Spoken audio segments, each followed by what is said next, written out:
La plupart des gens pensent que l'envie est facile à ressentir. Ils pensent que cela se voit toujours. Elle-même par des gestes évidents, par visages longs, à travers des commentaires agressifs ou des attitudes froides. Mais cette notion est une erreur dangereuse. La plus enviable. Les gens n'élèvent pas la voix et ne manifestent aucun mépris direct. Au contraire, ils sourient, s'approchent, demandent poser des questions et faire semblant de montrer une véritable. Ils semblent intéressés. Ils ont l'air amicaux, voire même accessibles. Mais derrière ces questions, il ne s'agit pas d'une curiosité innocente, mais plutôt stratégie silencieuse. Ce sont des phrases conçues pour affaiblir ta joie de coudre, l'insécurité et de faire. Tu doutes de toi sans même t'en rendre compte, sur le moment. Et voici une partie que presque personne ne vous explique. Les envieux n'improvisent pas, répètent toujours les mêmes schémas, les mêmes questions déguisées en inquiétude. Ils sont 5 et ils les utilisent encore et encore. Si vous apprenez à les identifier, quelque chose de complètement. Vous ne vous laissez plus berner par les changements. Vous reconnaissez le piège avant même que vous ne le sachiez. Entrez-y et vous commencerez à protéger votre bien-être avec une clarté que vous avez faite. Nous n'avons pas encore eu l'occasion de le faire. Aujourd'hui, nous allons décrypter ces 5 éléments déguisés questions, comprendre pourquoi elles sont utilisées, et surtout, apprenez à répondre sans leur donner votre énergie, ni votre la paix. Car vos succès appartiennent à toi, ta joie t'appartient. Personne ne la possède. Droit de les minimiser par des commentaires déguisés en intérêt. Et le premier. Cette question est l'une des plus courantes et dangereuses. Comment as-tu pu te le permettre? Imaginez cette scène. Vous avez accompli quelque chose dont vous êtes fier. Des nouvelles baskets, un téléphone, quelque chose que je le souhaitais depuis longtemps. Et cela, tu as obtenu ça grâce à tes efforts. Sont heureux, enthousiastes, sur une vibration élevée. Soudain, quelqu'un s'approche de vous et dit « Waouh! Et comment avez-vous payé? » Ça? À première vue, cela ressemble à une question normale, presque amicale, comme s'il voulait simplement savoir. Mais faites une pause pour prenez un instant et écoutez attentivement. Ont-ils vous félicité? Ils n'ont pas dit vous. Ils l'ont mérité. Ils n'ont pas fêté ça avec vous. Ils sont allés directement à votre portefeuille, à votre argent, à votre vie privée. Pourquoi? Parce que cela dérange un envieux, une personne qui vous voit aller de l'avant. Ça les dérange de te voir t'amuser quelque chose qu'ils n'ont pas ou qu'ils n'ont pas se permettent d'avoir. Alors ils essaient de vous mettre dans une situation inconfortable, vous obliger à vous justifier pour faire. Tu as le sentiment que ce n'était peut-être pas pour toi, ou que vous devriez vous sentir coupable pour l'ayant atteint. C'est là que le piège des mensonges. Dès que vous commencez, en expliquant, vous avez déjà perdu seul. Sans vous en rendre compte, vous allez de la joie de votre succès à la défense. Vous commencez à agir comme si vous leur deviez quelque chose. Une justification, comme si vous en aviez besoin. L'autorisation d'être heureux. Et ce n'est pas le cas. Le cas où lorsqu'une personne envieuse voit « vous êtes heureux », ils se voient face à face leur propre insatisfaction. Au lieu d'être heureux pour toi, ils cherchent les failles, ils questionnent, ils rendent mal à l'aise, ils essaient de prendre, détourner de la valeur votre moment présent. Voilà pourquoi beaucoup de gens se laissent berner par des réponses comme si c'était le cas en solde, ou j'ai économisé pendant longtemps, ou ça. En réalité, ça n'a pas coûté si cher. Payez. Soyez très attentif à ce qui se passe là-bas. Vous venez de minimiser votre succès. Vous vous êtes excusé d'avoir apprécié quelque chose. Vous avez transformé quelque chose qui vous a rendu fier de quelque chose petit. Exactement ce que l'autre personne recherchait. Parce que maintenant, ils peuvent calmer leur l'ego a été flatté en pensant que ce n'était pas grave. Ainsi, votre moment spécial se rétrécit et ils se sentent un peu mieux à propos de eux-mêmes. Mais cela n'est pas forcément le cas, de cette façon. Il existe une méthode bien plus puissante, une façon de répondre, quelque chose de simple et direct, et sans explication. Vous pouvez sourire et dites « J'ai travaillé pour ça ». C'est tout. Ou « Je me fais plaisir de temps en temps », ou même moi, je suis reconnaissant. Phrase courte, ferme, sans laisser place à plus questionnement. L'essentiel est de clore le porte calmement et avec assurance, sans l'ouvrir chemins inutiles, sans entrer dans les détails. Tu ne devrais pas donner. Ton argent t'appartient. Entreprise. Ce que vous achetez est votre décision. La façon dont vous gérez votre vie n'a pas besoin d'approbation externe. Les personnes qui vous apprécient vraiment ne vous le demandent pas. Vous posez des questions alors que vous vous en sortez bien. Ils vous félicitent, vous accompagnent, et fêtez ça avec vous. Tout le reste, même si cela se présente sous forme de sourire, ne mérite pas d'avoir accès à votre joie. Parfois, ces personnes commencent même par des compliments. Ils vous disent des choses comme « ça te va super bien » ou « tu mérites de bonnes choses ». Mais cela ne s'arrête pas là. Là, la personne envieuse ne reste jamais. Ils les félicitent, ils creusent, ils examinent, ils recherchent les défauts invisibles. Le but n'est pas de célébrer avec vous, mais trouver une faille émotionnelle pour vous rendre, se sentir mal à l'aise. Parce que lorsque vous, en cas de doute, ils se calment. C'est pourquoi c'est le cas.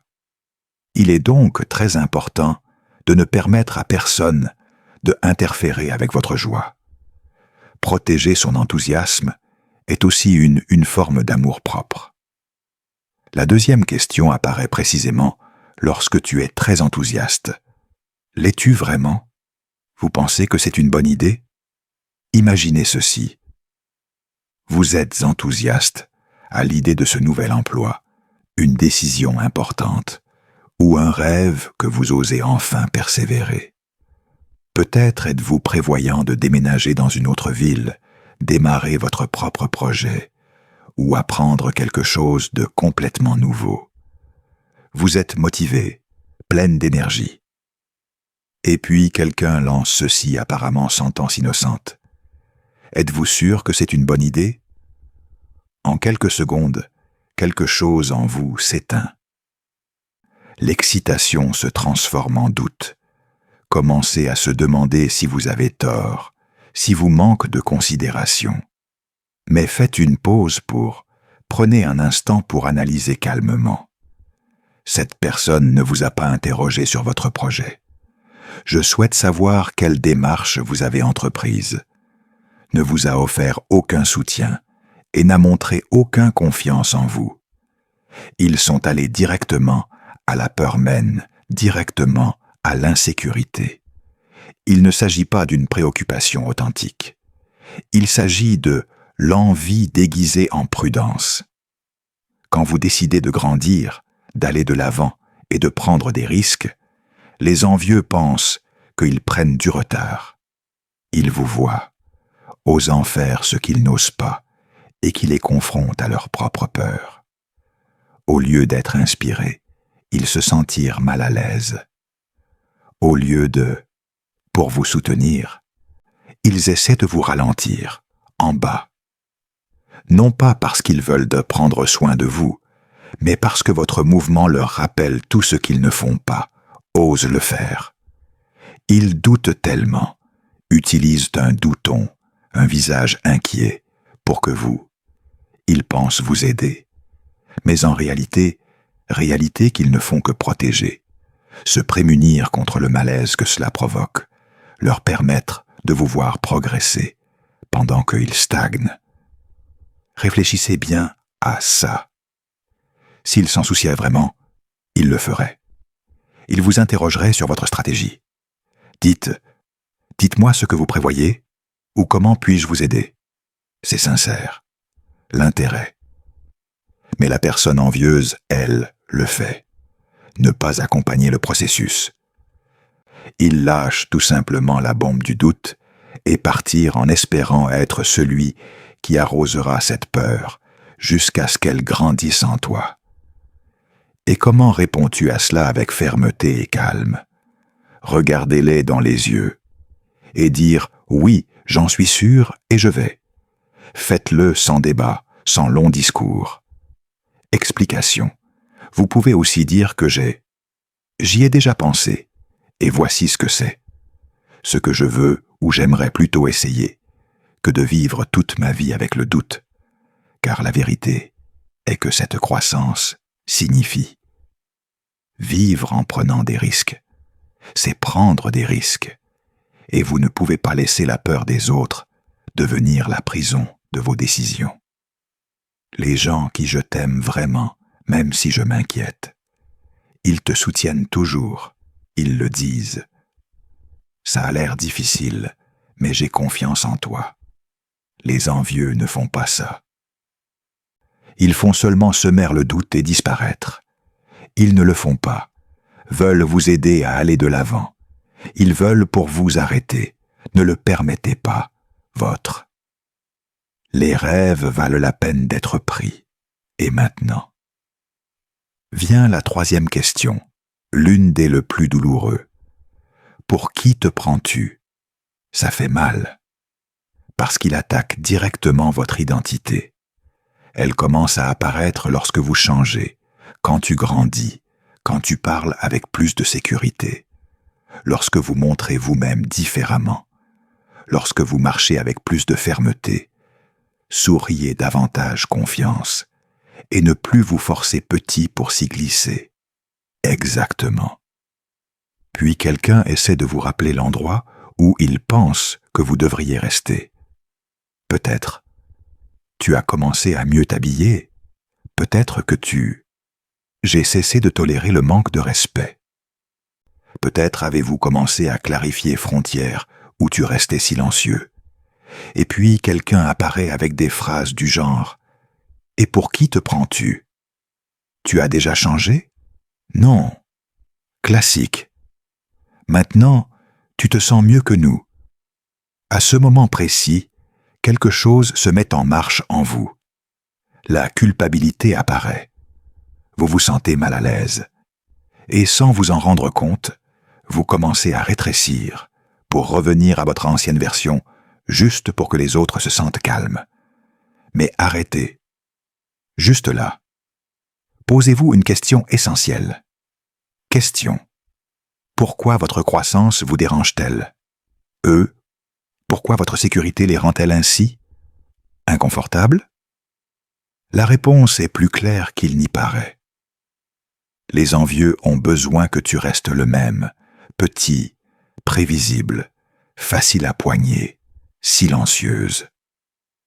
Parce que lorsque vous changez, quand vous devenez plus fort et plus confiante, tu leur rappelles quelque chose, ils ne veulent pas voir qu'ils le sont.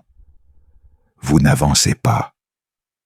Votre développement leur tend un miroir, leur montre qu'ils stagnent, et au lieu en utilisant cela comme motivation, ils réagissent avec colère, avec amertume, avec des attaques subtiles. Ils ne disent pas « je suis heureux de te voir comme ça ». Ils le font. Ne pas reconnaître vos efforts ou votre processus. Au contraire, ils essaient de vous faire culpabiliser de vous améliorer. Ils vous punissent émotionnellement pour votre croissance.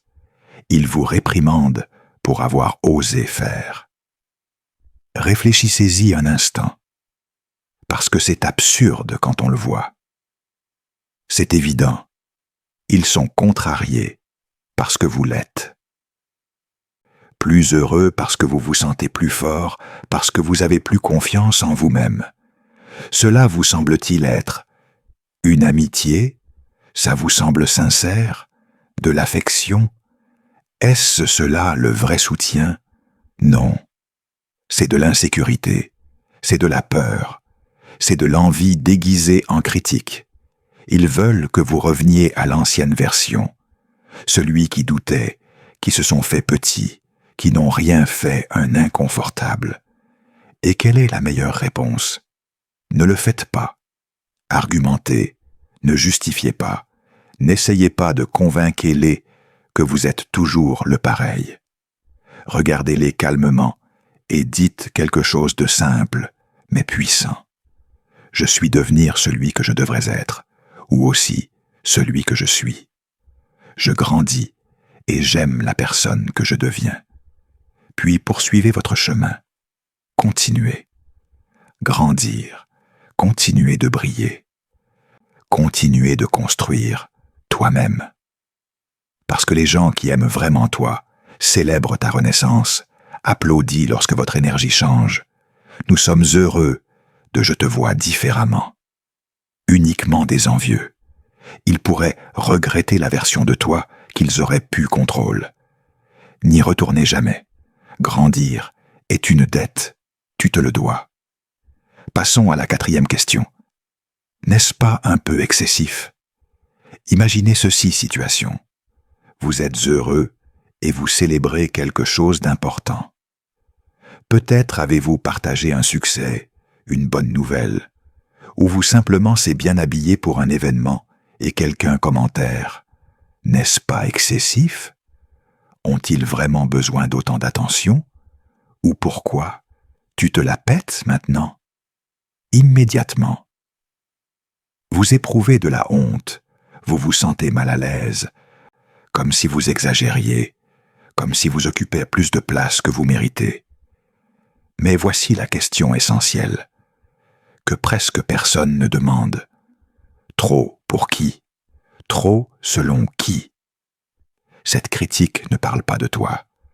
Ça parle d'eux, de leur malaise de vous voir joyeux, de leur incapacité à supporter ton éclat. Les personnes envieuses ont du mal à voir quelqu'un d'heureux, de confiant et d'exprimant eux-mêmes sans peur. Ta lumière les oblige à prendre conscience de leur propre manque de satisfaction. C'est pourquoi ils essaient de vous faire baisser vos tarifs. Volume. Ils vous disent que vous l'êtes aussi bruyant, trop fier, trop prospère, trop confiant. Mais voici la vérité. Peu osent le dire à voix haute. Tu n'es pas. Tu es tout simplement trop pour moi, pour eux. Ta lumière est intense pour eux ténèbres.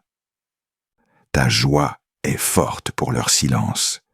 Et au lieu de travailler sur eux-mêmes, au lieu d'allumer leur, ils essaient d'éteindre votre propre étincelle. Ne le permettez pas. Votre éclat n'est pas le vôtre. Problème. Le problème est que non. Tout le monde est impatient de le voir. Alors, que faire? Comment réagissez-vous à ce moment-là? Souriez calmement et dire quelque chose d'aussi simple que « je suis juste être moi-même » ou aussi « je suis heureux et je ne m'en excuserai pas ». Vous ne le ferez pas. Besoin de longs discours ou de détails explications. Le pouvoir réside dans simplicité.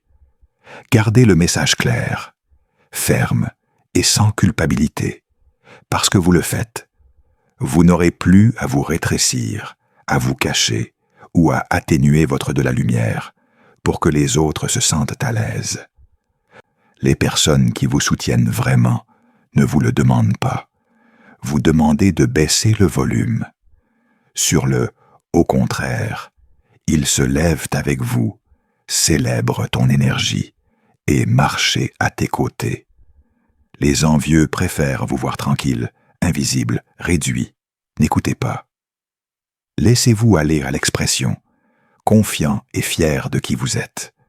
Briller n'est pas une erreur, c'est un signe que vous êtes en vie. Passons à la suite. La cinquième et dernière question, et pour beaucoup, les plus inconfortables de toutes.